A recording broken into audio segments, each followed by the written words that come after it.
അല്ല നീയൊന്നും നിന്നേ, കുറെ നേരമല്ലോ ക്യാമറയ്ക്കകത്ത് നോക്കി നടക്കാൻ തുടങ്ങിട്ട്. എന്താ എന്റെ പ്രശ്നം? ഒന്നുമില്ലടി, നീ വാ. കാര്യം പറയേ.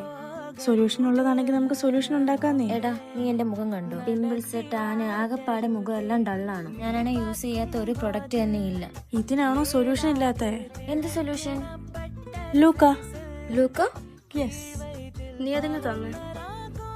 ഇതാണ് അവരുടെ ഫേസ് വാഷ്. അതല്ലാതെ ഫേസ് വൈറ്റനിങ് ക്രീമും ഉണ്ട്. വൈറ്റനിങ് ക്രീം 9 ഡേയ്സിനുള്ളിൽ നമുക്ക് റിസൾട്ട് കിട്ടും. പിമ്പിൾസ്, ഡാർക്ക് സ്പോട്ട് ഒക്കെ റിമൂവ് ആവും. അതുപോലെ തന്നെ യൂസ് ചെയ്തിട്ട് 9 ഡേയ്സിനുള്ള റിസൾട്ട് കിട്ടിയില്ല എന്നുണ്ടെങ്കിൽ ക്യാഷ് ബാക്കും ഗ്യാരണ്ടിയാണ്. അത് മാത്രമല്ല, അവർ lip sleeping mask, lip balm, sun protection, hair oil, perfumes അങ്ങനെ 13ഓളം പ്രോഡക്ട്സ്